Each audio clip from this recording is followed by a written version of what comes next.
I'm Divya, and today I'm going to talk a little bit about KPIs and prioritization for an early stage startup. This is my second batch as a visiting group partner here at YC, where I've worked with hundreds of founders on hitting their demo day goals and navigating goal setting and execution as they search for product market fit. I myself am a 2-time YC founder and have also held leadership roles at several fast growth startups. Just as a heads up, I'm going to be giving you some homework at the end of this talk.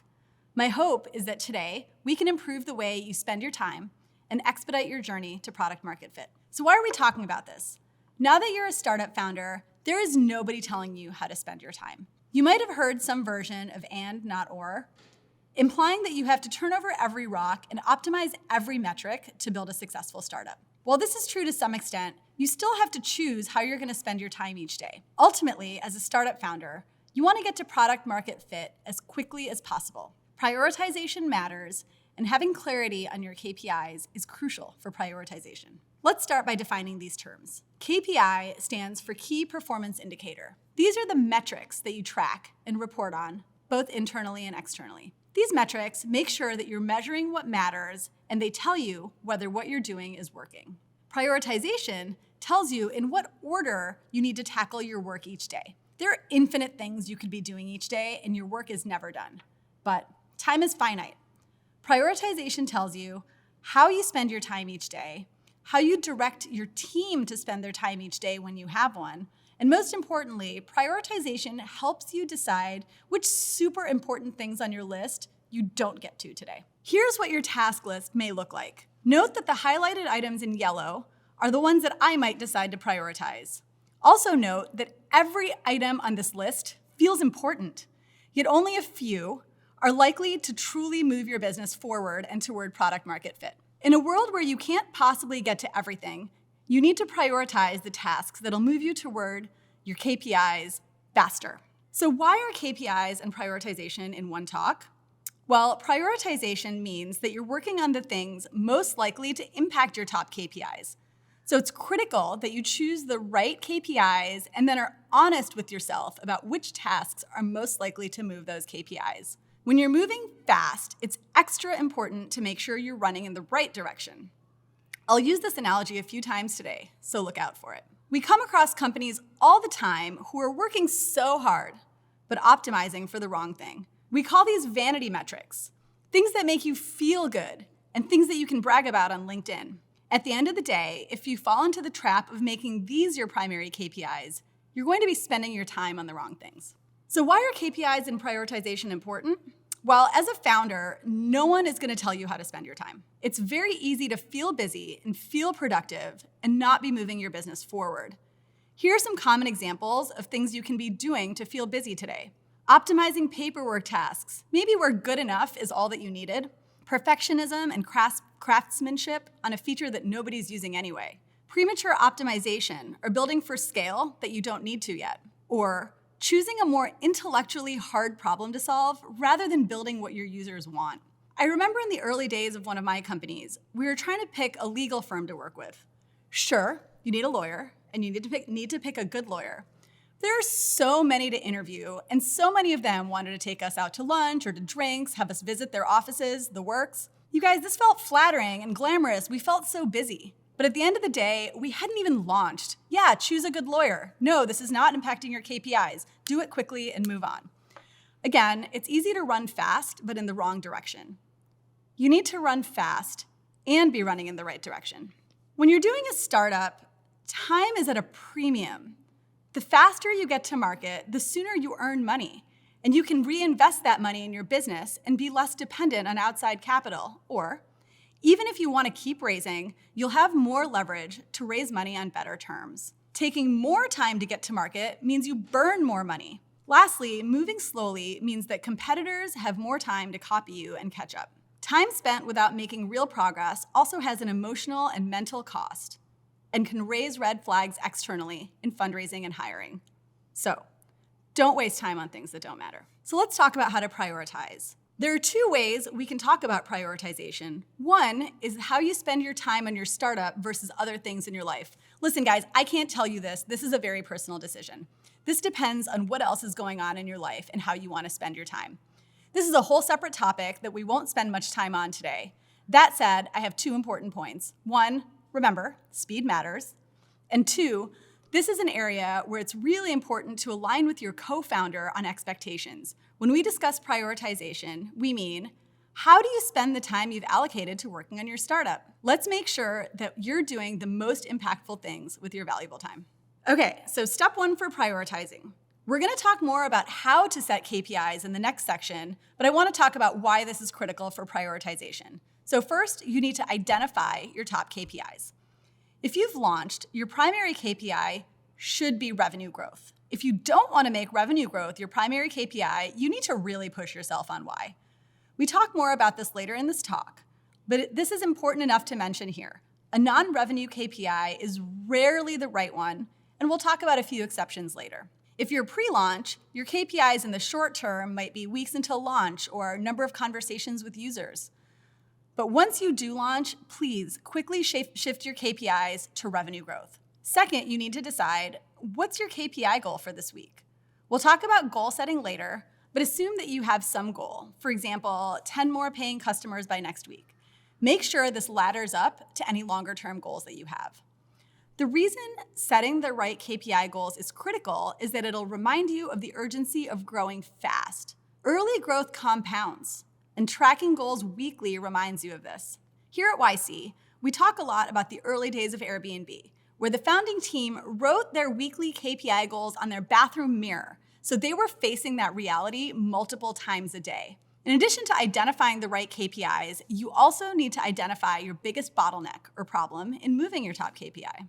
Here's an example from a YC company called Super Daily, a daily grocery subscription service in India that sold to Swiggy in 2018. Super Daily faced a scenario early on when they launched V1 of their product. There were a ton of things to be optimized. You guys picture this business. It's operationally complex with a mobile app, ops tooling, inventory management, and a whole lot of messy on-the-ground logistics. But their North Star was growth. And they were able to see clearly that their bottleneck was the conversion of users who actually got pretty far down the sign-up flow and then churned.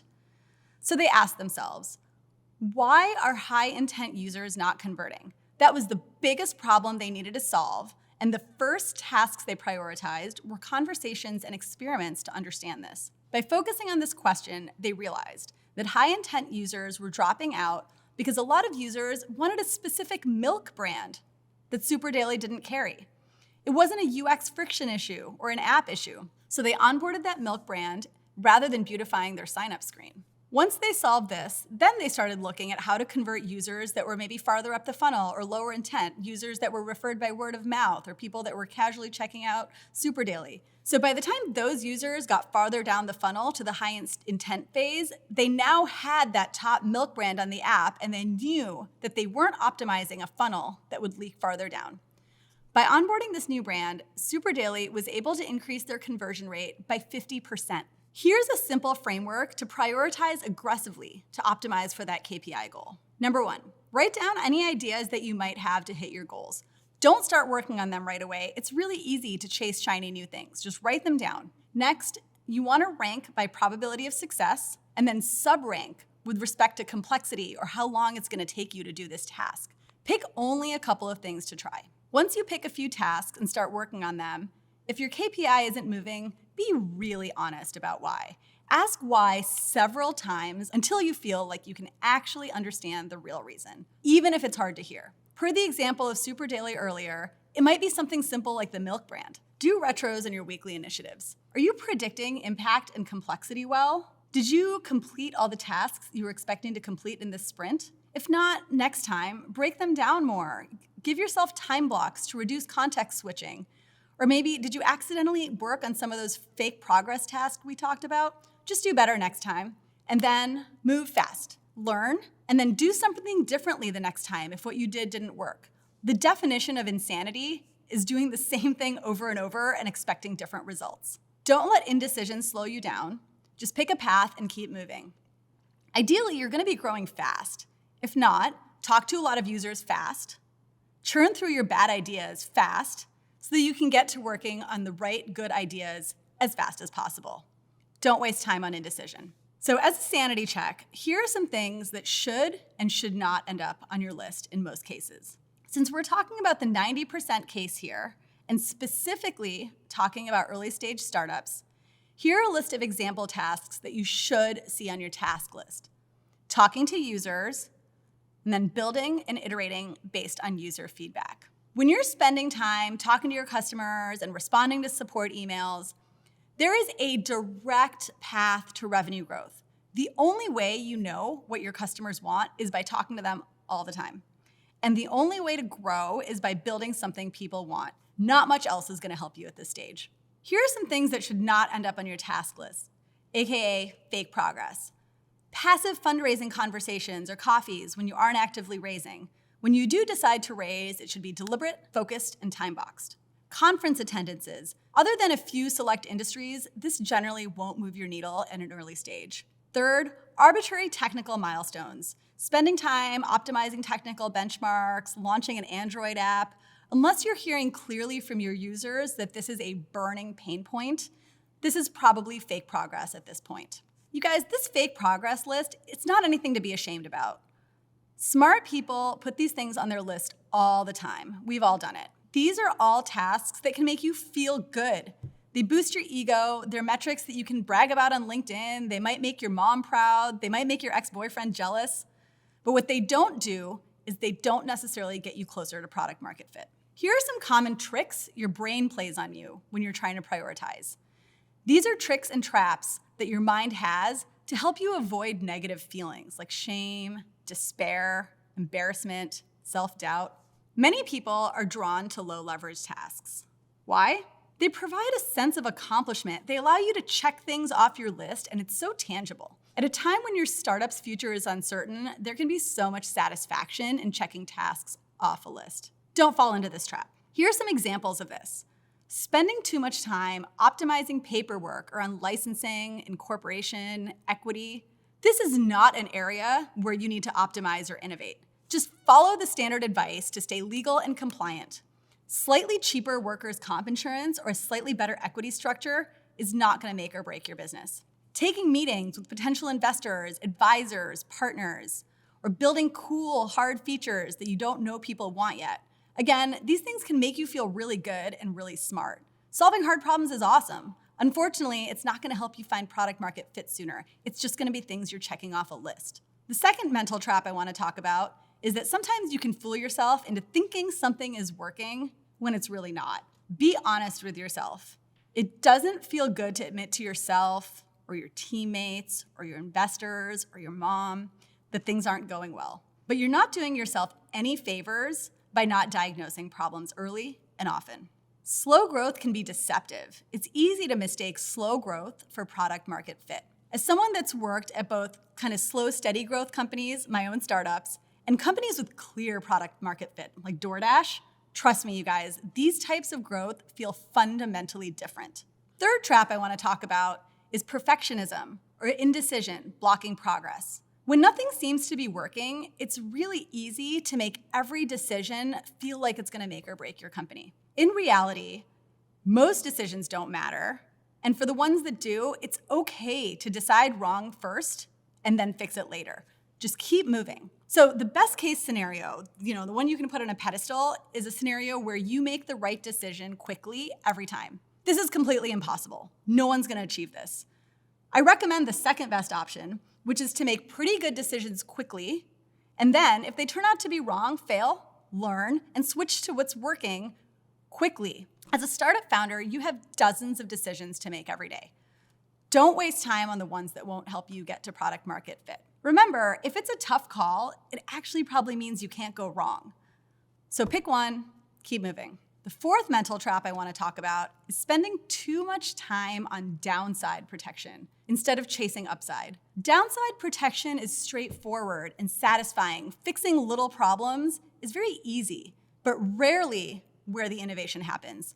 Chasing upside requires risk-taking, creativity, a lot of false starts. So get in as many iterations as you can. For example, we hear a lot of ops teams talking about getting themselves out of spreadsheets. Y'all, at this stage, spreadsheets are fine until they're not. If they're working, stick with them. It's good to do things that don't scale as long as they're not breaking. Instead, spend your time finding out what your users need in order to use your product every day instead of once a week. That's the upside chasing that we're talking about. The last trap I want to call out today is chipping away at small problems when there's a big existential one looming that maybe you don't want to face. For example, you may tell yourself, hey, my 150 users are asking for one-click ordering. Let me go build it. You guys, you only have 150 users. This is a problem. Maybe you've only had 150 users for the past 3 months and they're starting to churn and no one new is signing up. That's your biggest problem. Go solve that. So here's a quick recap on prioritization. You'll never get to everything on your task list. You have to use KPIs to prioritize your work and only work on the biggest blocker to your primary KPI. And be honest with yourself and fail fast. So now let's talk about how to choose the right KPIs. Remember, we can't afford to waste time running fast in the wrong direction. Let's define primary and secondary KPIs. Your primary KPI or primary metric is the main metric you use to measure whether your business is on track. For the vast majority of startups, your primary KPI should be growth and ideally revenue growth. This indicates that you've built something people want and you're on track to building a huge business. As we've mentioned, there are a few exceptions to this. For example, maybe a marketplace business might choose signups or GMV as their primary KPI, or an early enterprise business with a long sales cycle might choose letters of intent. Secondary KPIs are things that need to be tracked and moving in the right direction to make sure you're not cheating on your primary KPI, or to give you an early signal when your primary KPI is very lagging. Here's some examples of secondary KPIs. Retention and churn. These are going to actually contribute to your revenue growth, so they're very important to track. Unit economics. You need to make sure you're making money on each user and not giving away free money and calling it growth. Customer acquisition cost. Depending on your stage, you may not need to optimize this right now. Just have a sense for your payback period and whether you'll make or lose money per customer acquired. Keep this list small and relevant. 3 to 5 secondary KPIs is reasonable. I've also included a short list here of vanity metrics. As we discussed earlier, it is very easy, even for good founders, to fall into the trap of prioritizing for these metrics. They feel good and they provide external validation. If you find these creeping into your task list, just ask yourself, is this directly on my path to revenue growth? Is this my biggest blocker? To illustrate what a laser focus on growth looks like, I dug up some examples. Here's a side-by-side comparison of DoorDash on demo day, which everyone knows, and my own startup, Rickshaw, which was also a delivery platform. We went through YC right after DoorDash did, and DoorDash eventually acquired Rickshaw in 2017. Both companies had a laser focus on order volume as a top-line metric. This allowed for clear, focused execution and resulted in strong and very similar early traction. However, post-demo day, the paths diverged a little bit. Rickshaw had a bit of trouble fundraising, despite comparable early traction to DoorDash. This caused us to make a decision out of fear. And instead of continuing to have a clear focus on top-line growth, as DoorDash did, we tried to optimize for both growth and unit economics. We tried to hedge, and this was very dangerous.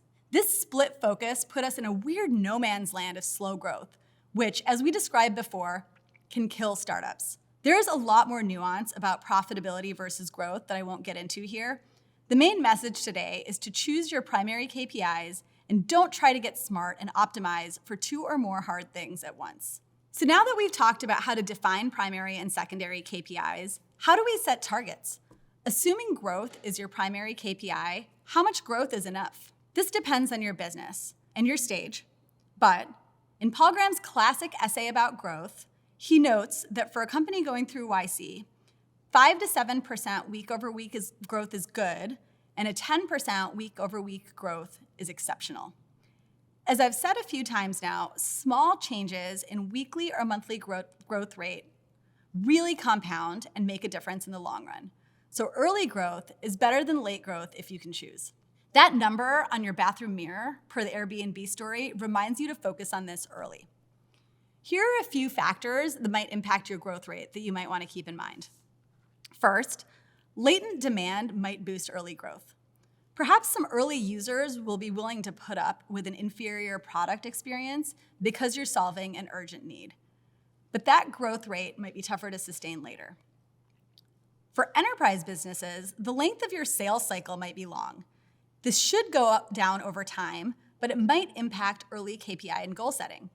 In these cases, you can set goals around other process metrics, for example, leads in different stages of your funnel. Another thing that might be impacting your growth rate is whether you're doing organic or paid user acquisition. Early on, organic is ideal. You should know where to find your first few passionate users and talk to them directly, and ideally have them spread the word. You can also run paid acquisition tests so that once you have a product that's growing organically and a sense for payback period, you can crank up the ad spend to drive growth. But please don't do this too early and don't leak money on this strategy accidentally. The last thing I want to talk about on this slide is retention and engagement.